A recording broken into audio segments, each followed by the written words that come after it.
Hello and welcome to this episode of Rule of Carnage. Hello. This is a series of conversations, videos, podcasts, a place where we talk about designing better miniatures games. We being myself, Glenn Ford, a games designer and developer, and Mike Hutchinson, also a games designer and developer. Generally, as I say, we talk about designing better miniatures games, but what we've been talking about for the last few weeks is getting better miniatures games into the hands of the general public, specifically through crowdfunding, generally Mm. Kickstarter, although there are other options. One of the other options for crowdfunding is going through one of the pledge manager sites that now tend to offer their own crowdfunding solutions. And what we're going to do today is we're going to talk about those pledge manager sites as pledge managers. What is a pledge manager? What is the advantage to it? What do they offer? Why you should consider using one in your campaign and or possibly not. And this will probably be the last conversation in this little run of Kickstarter related things. And it makes sense that we're talking about pledge managers last because they happen very much last in the process. I was kind of confused actually because I was on the GameFound site trying to set up my Space Gits project to make sure that I had everything lined up, but it didn't make any sense because they were like, "Well, insert your backer list here," and I'm like, "Well, I haven't run the campaign yet," and sort of dawned on me that the pledge manager tooling is just expecting you to have already finished, and now we get to the pledge manager bit. Yeah. So for people who aren't aware, a pledge manager is a post crowdfunding campaign system that lets you do things like primarily charge shipping post the actual Kickstarter or crowdfunding campaign. Also lets you do things like add-ons, additional bits and pieces, expansions, whatnot, and charge customs. All of which we'll talk about as being the advantages to them. Now you can charge shipping on Kickstarter, but like you can't really do any of these other things. Have you got an opinion about why Kickstarter doesn't just have a platform solution to this?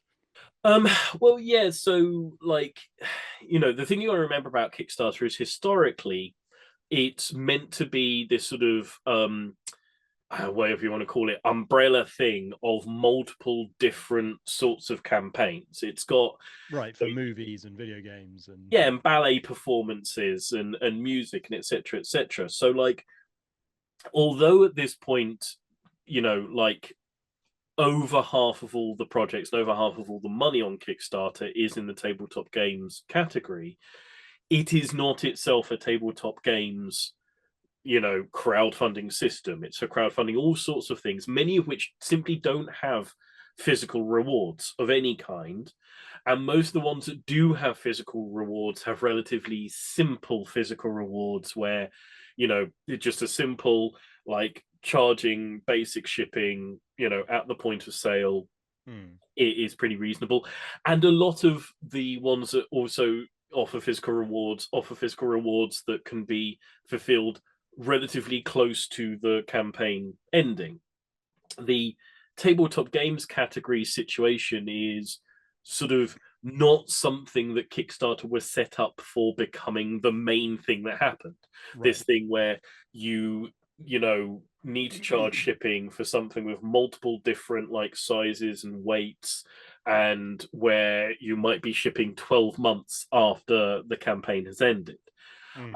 And I think that's the main reason that Kickstarter wasn't sort of from the get go set up to do the things that pledge managers do, um, which has allowed these various third party companies to step in and fill a gap and offer a service that was needed and is very handy. And at this point, I think the average backer sort of expects a pledge manager to occur.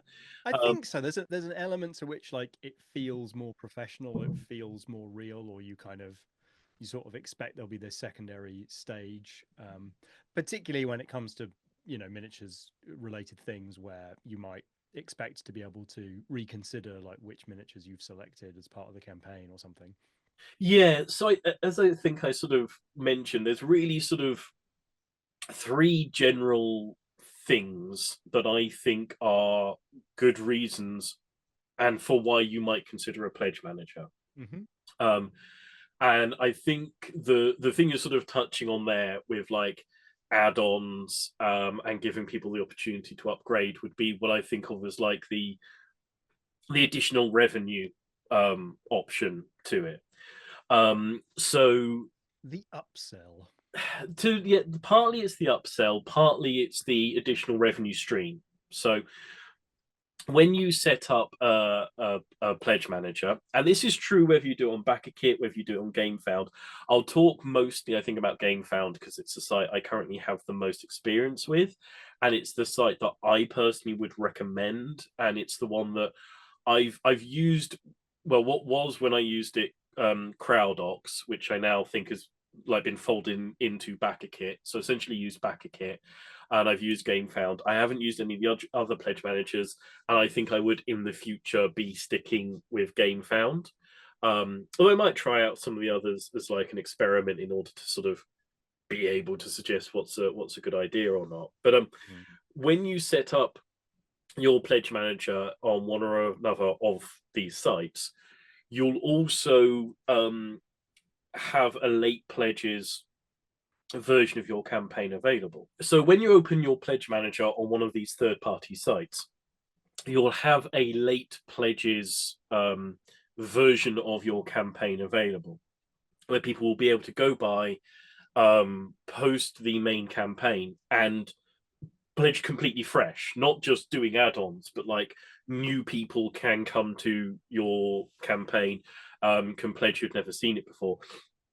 And this is, I think a very significant part of the appeal of pledge managers is that whilst Kickstarter has far and away the best footfall, like, passing traffic of any of these sites, GameFound has its own customer base, its own backers. And when you launch your pledge manager on GameFound, that late pledge campaign will be seen by those people. And if you choose to, you can leave that late pledge Oh, so campaign you sort up. of get a second bite of a discovery cherry because when you go live post Kickstarter, you've now got a little bubble up in their algorithm for a moment. Yeah, so GameFound, in my opinion, GameFound's like discovery process isn't as good as Kickstarter's, and I think it's the thing where they need to improve their browsing like options if they're genuinely going to compete with Kickstarter as a crowdfunding site. But that's just my personal opinion. But certainly when you like launch on GameFound, you'll get like extra eyes on the campaign, extra backers, and then whenever you choose to actually charge shipping and whatnot, that'll like move you around in their algorithm. And also, like, GameFound doesn't have a massive number of campaigns on it. It only has tabletop campaigns, but it literally, like, when Kickstarter will have like 200 or 300 live campaigns, it'll be unusual to see GameFound hit 20 live campaigns at any given moment. Yeah.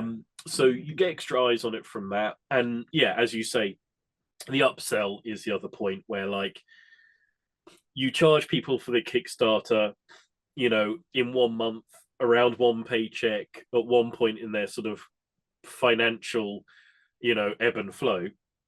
You then end up sort of hitting them up for the pledge manager potentially 9 months later. They might have extra funds available, that expansion, that they've got the money for, that it's for a game that they're already committed to buying, might look considerably more attractive.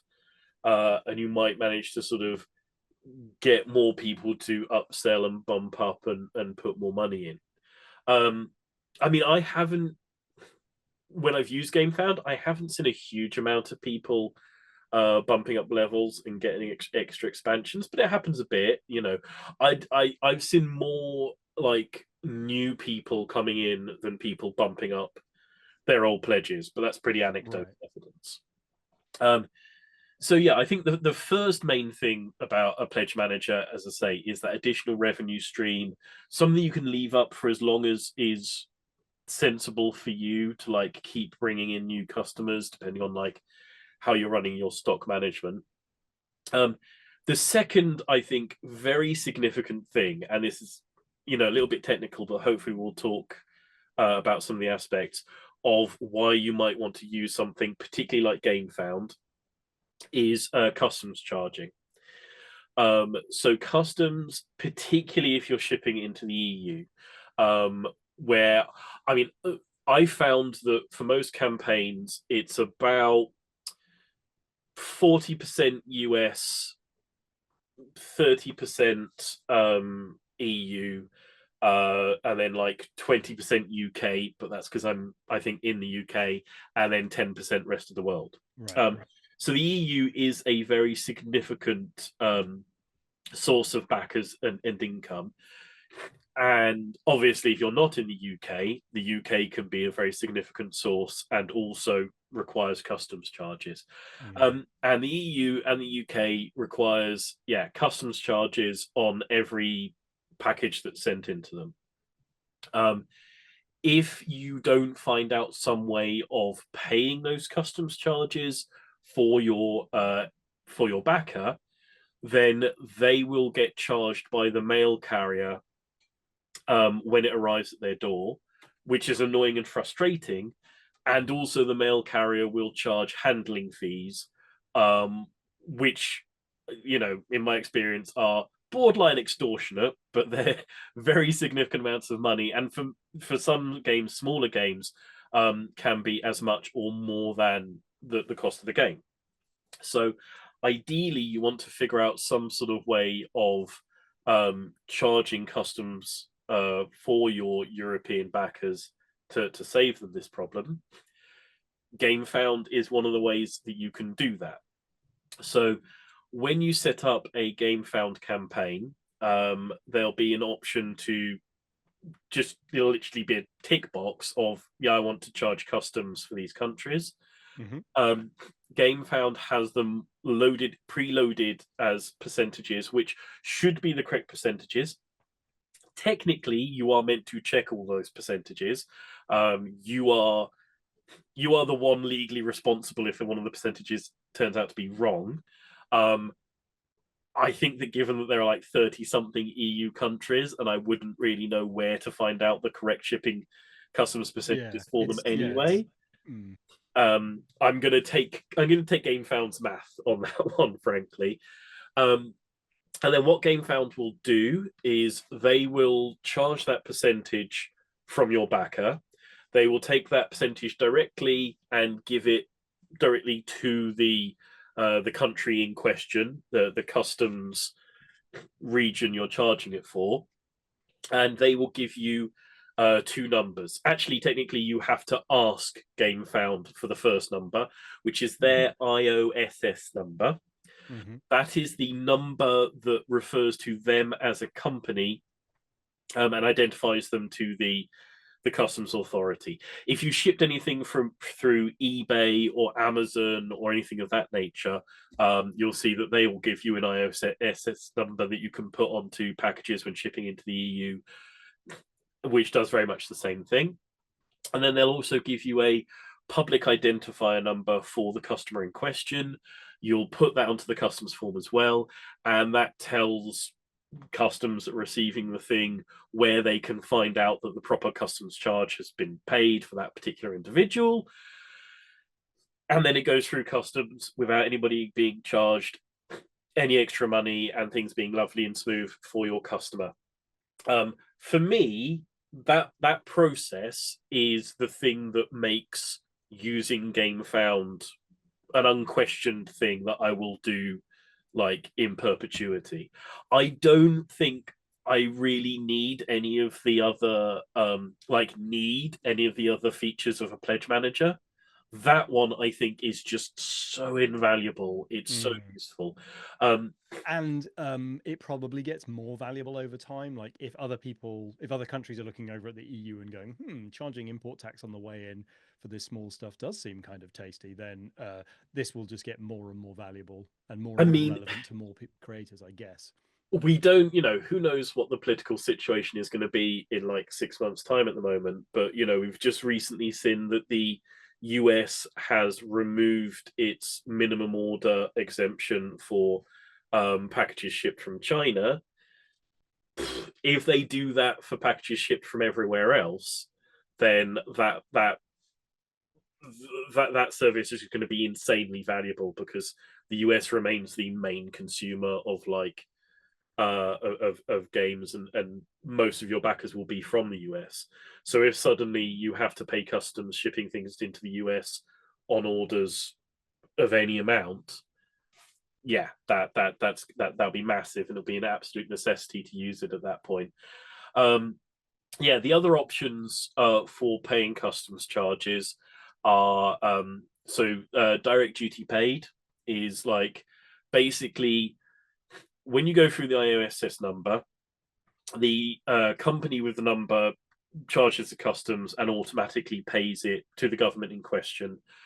If you go through direct duty paid, you'll find one or another shipper, like DPD, one of the the companies who ship things around.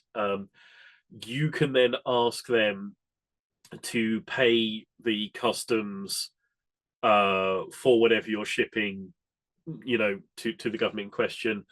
So that'll be a one-off service. They will charge a significant amount for it, like a significant percentage, because it's a service they're providing, and you can do it like on a case-by-case basis. I've done that when shipping things out to European distributors, because like if I'm shipping out a box of like 100 copies of a game, it totally makes sense to go direct duty paid, particularly because I don't want to have to ask a distributor to go through like Game Found to order X many copies of the game. So this is basically like if you want to cover the cost or find a way of conveniently recharging the cost to your customer versus like I'm dealing with individual consumers, and so like charging them individually is kind of where I want to get to. Yeah, I mean, direct duty paid. The thing with it is that you've got to like you can't mass do direct duty paid. You know what I mean? I Mm. can't load like an entire spreadsheet of 100 names into DPD and have it all pre-calculated. I've got to like go on a case by case basis, and it's got to be like based on you know final shipping costs and things of that nature. So it's a much more inconvenient way of doing it, but it is an option. Um, and of course, fulfillment companies will offer this as a service, where they will charge you a certain amount of money, and then they will essentially do what boils down to direct duty paid, but through their IOSS number. Now, the issue with that, I think, is that you can't really charge like the specific customs amounts to your various customers by doing it through a fulfillment company. You basically have to give the information to the fulfillment company. They pay the customs charges. They then give you a bill for how much those customs charges were, plus their percentage for having done it for you. And there's not really any way of you charging your end customer those customs percentages. You've essentially got to take it out of whatever your shipping allowance is, or Mm. you've got to bump up your shipping allowance. You've got to do something fairly sort of janky and end around. Now, I have like gone through Games Quest and used their customs charges around Brexit because things were up in the air. I didn't pre-charge things, and I didn't want customers to have to go through that whole process of paying late fees.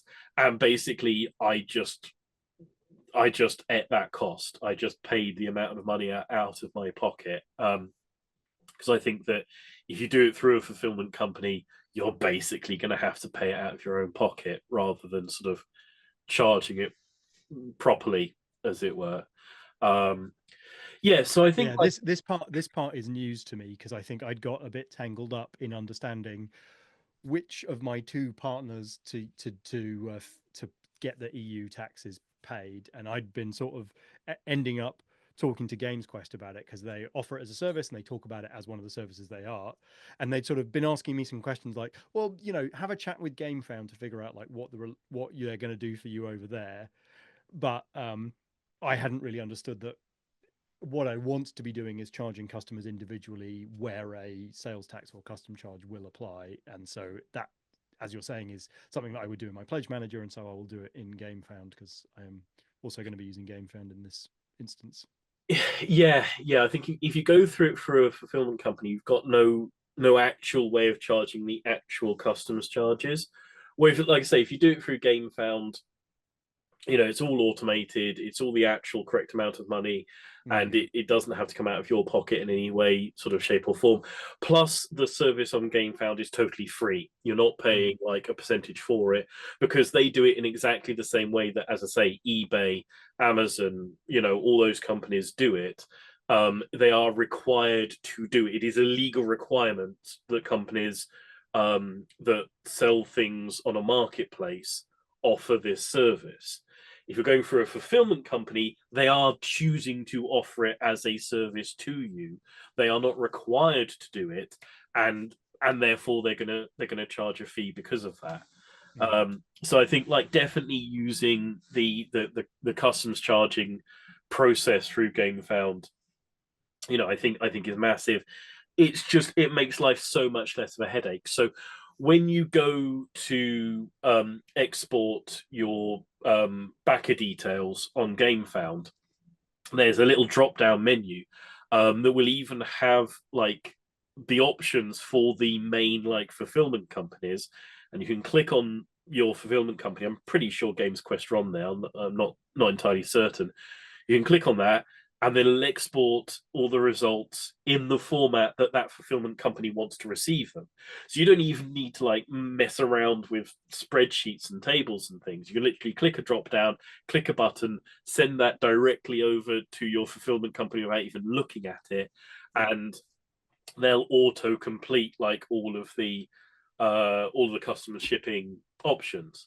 I mean, And so GameFound are actually they're actually paying the governments those tax cuts. Like they're dealing with all that. That's what the ISS essentially is doing. It's routing the money to the right place.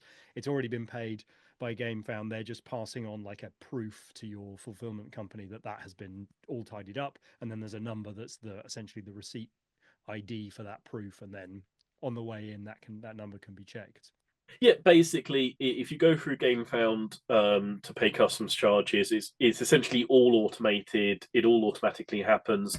The two numbers that you get are to identify that this package attaches to that amount of customs money, Mm. so that when it goes through customs, they can type the numbers in and it says, yes, is good, go forth. And it's like, I have shipped games into the EU without having like friendly shipping. Like I say, I was shipping games like through Brexit, and I did one um campaign that didn't like prepaid customs charges. I got so many games bounced back by people who just didn't pick them up at the end point, because they Right, just, because it was just too expensive, and they were like, "Well, I've spent a bit of money, but we'll just call that a loss, and I'll just ignore this, and it can come back." well, also, like, when they bounce them back, they mark on the thing what happened. Some of them were marked as refused to pay. Some of them, if the package turns up at somebody's like local shipping center and it's waiting for that person to come down and like pay the fees, the person doesn't necessarily know it's there. They don't necessarily, some of them just got bounced back because people just never turned up to pick them up. And Right, then you get some people who are like, it where never. was the game? I then had to reship multiple ones. So it absolutely, I think, go through this process for customs. It's massively beneficial. And I think And that, in your experience, there's nothing that we as miniatures games designers or tabletop games designers would be making that like slips under the net of this stuff. Like whether it's a book, whether it's a miniature, it's all going to be essentially at risk of being stung with a customs charge, right? yeah, I mean, some countries have books zero rated. Not all EU, and in fact, like fewer EU countries zero rate books than I was expecting. The UK zero rates books, for customs charges, because we think books are a good thing. But most of the EU charges for books, certainly like minis and tokens and terrain and all that kind of stuff, is definitively, yes, going to be charged. Um, in the unlikely event that you choose to put in an actual deck of playing cards, they have a different customs rate to any other bit of a game. So most games are because it's gambling equipment. because it's gambling equipment. So most things count as parts for a parlor game is what they have been listed. Is what like a board game is listed. That's what I need to be searching. Parlor game. It is Sometimes when I post things directly to people, I create one of these customs, and like the incantation to summon the right rate is just so bizarre. Like you're putting yeah. book. Why isn't book a thing?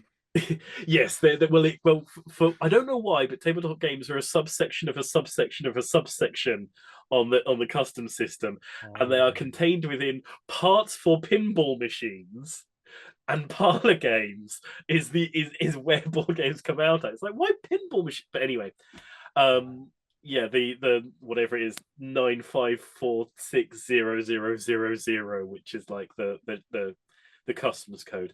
But if you Memorized it, people. it's in that ballpark. I don't. That's not the exact number, but it's around about that ish. But yeah, technically, if you are shipping a normal deck of cards, they technically have a slightly higher tax rate, but I don't know that people particularly worry about that. But yeah, almost anything that you ship is going to be taxed in at least one EU country. Like I say, but they charge tax on books in most EU countries. Um, so the third and final reason that I think it is a good idea to use a pledge manager is shipping. So as mentioned, when you run your Kickstarter, you're going to suggest what the shipping costs are. You do have the option to charge shipping at that point. I would recommend you don't. Then you're going to go through the process of producing the actual thing, printing it, getting it available. Depending on what you are doing, that could be like 6, 9, 12 months. Shipping costs can change during those periods. The thing we saw like recently, obviously, was COVID, and shipping charges changed as significantly during the 12 months of COVID. And we saw several companies like go under literally because of that. If you charge your shipping as late as possible by doing it through a pledge manager, you can charge the correct shipping fees. It's a fairly simple sort of advantage, but you can actually like physically have the game. So it's like shipping fees will go up a little bit each year, but they go up actually when we're not having global pandemics on a fairly predictable arc. They've been fairly predictable most years, and you can probably prejudge that. The thing that you maybe can't super prejudge is the exact weight and size of the thing you're going to end up shipping.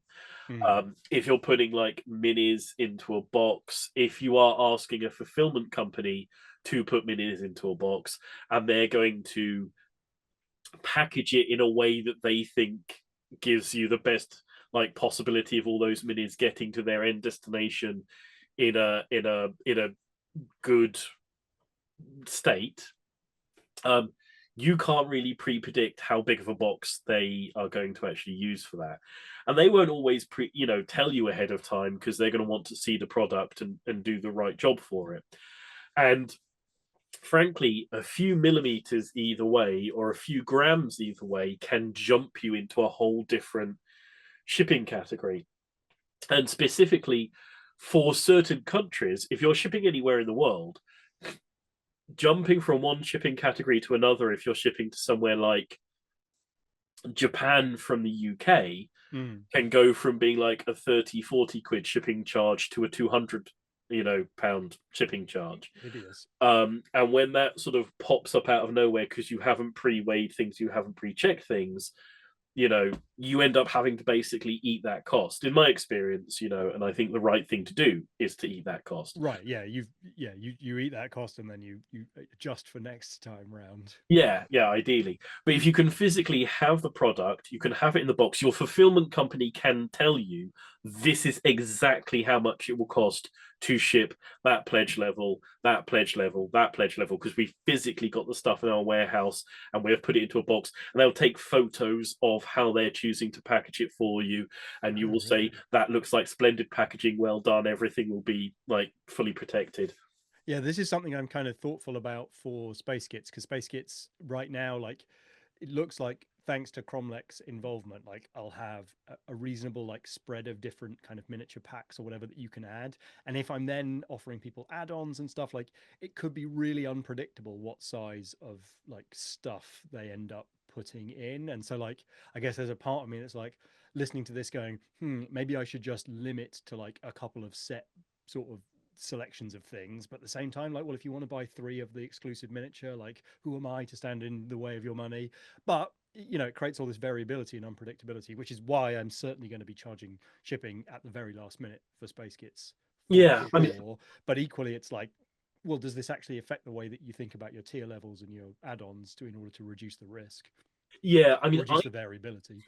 I don't understand why anybody who uses a pledge manager doesn't charge shipping at the absolute last second. Right.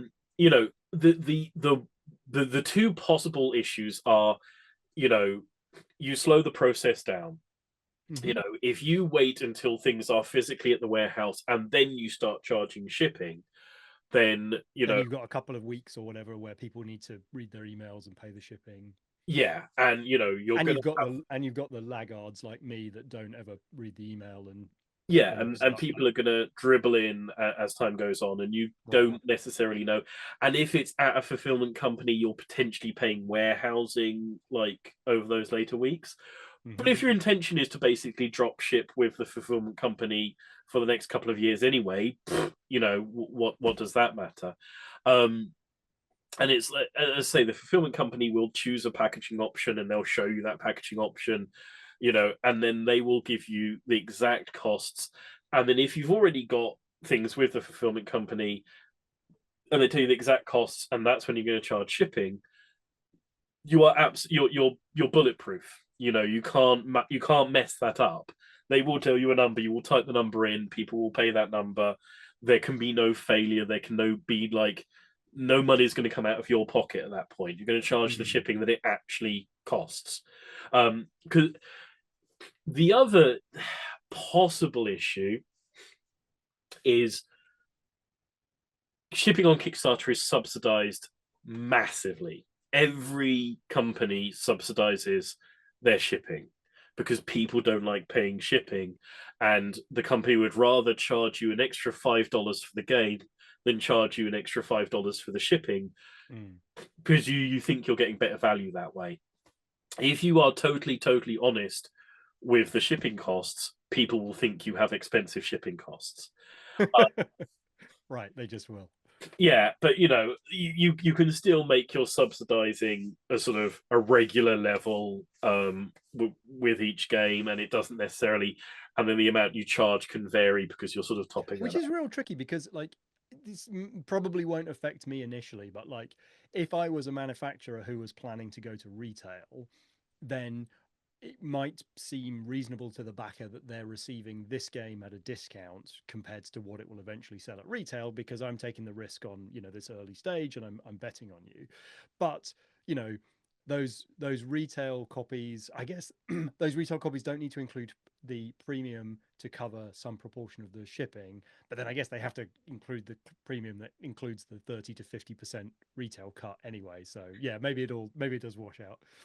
Yeah, I mean, Maybe generally, you can still offer it at what feels like a discount, even though you're adding a piece of margin that isn't really margin because it's just covering costs that people don't want to pay. yeah, I mean that's what it boils down to. If you're calculating the price based on actually intending to go to retail, you have a pretty big margin in Mm. which to do shipping and still be making a profit, which is why big companies still use Kickstarter, um, because it's hugely beneficial to them to sell, you know, 1,000 games directly to customers uh, rather than going through retail. Yep.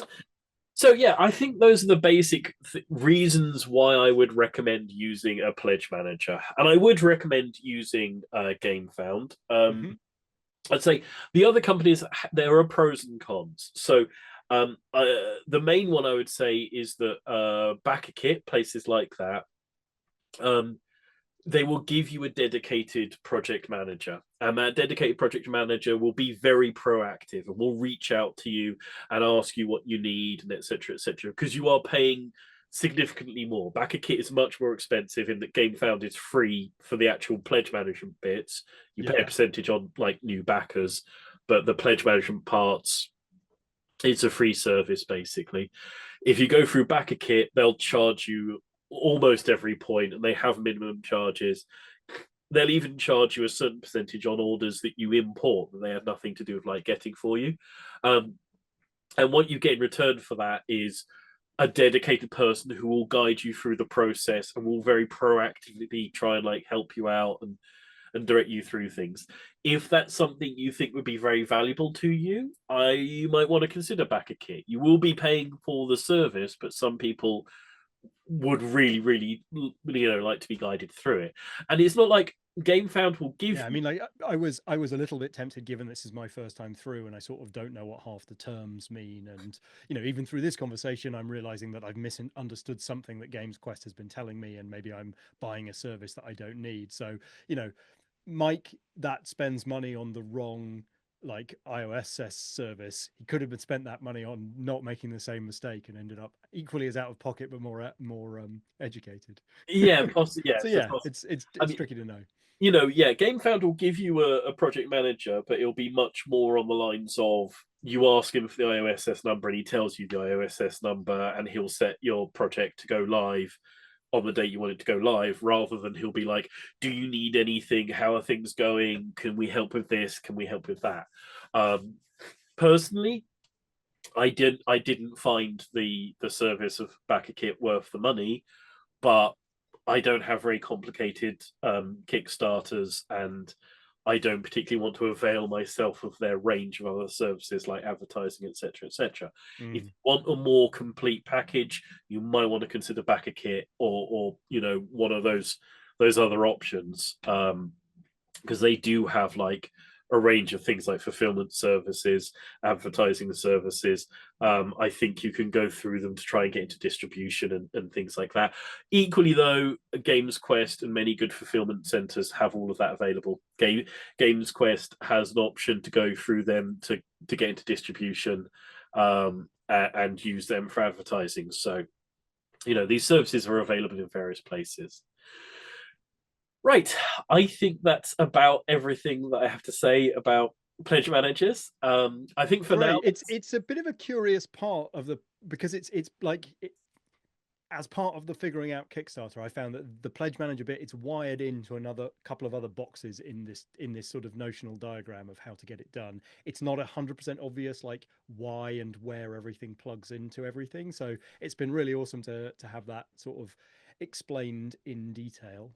I think this probably brings us to the end of our run of Kickstarter discussions for now. Although no doubt we'll loop back round when the crawling chaos is a little bit further through, and when we've got more projects from both of us running. But Glenn, thank you so much for sharing your experience, both with the gentle listener at home, but also just with me. This has been hugely valuable as I stumble towards the first Kickstarter adventures this year. So thank you. okay. Yeah, I think that we'll probably revisit this when we've got more to say of your experience with the crawling chaos, particularly. Hopefully, in a few weeks. I think that'll be interesting and valuable for somebody because you are literally experiencing it live. Um, but for now, yeah, from this sort of set of conversation, I think we'll wrap it up. Please swing down to the comments section. Let us know if you've had a particularly good or bad experience with a pledge manager. Do you think that pledge managers are a beneficial thing on the whole? Are they another annoyance in your digitally overloaded life? Do you not want to have to visit one more website? Um, Also, while you're down there, if you could hit the like and subscribe buttons, that'd be splendid.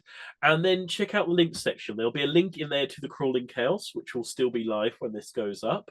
There'll be a link across to Space Gits, which will be soon to go live when this goes up. Also, a link to Borders and Black Flags, my own Kickstarter, which will be I think Aprilish at this point.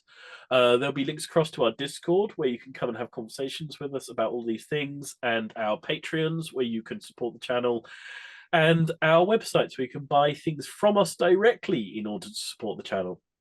But for now, from this episode of Rule of Carnage, I think it will be a thank you and goodbye. So, thank you and goodbye. Goodbye. Thanks.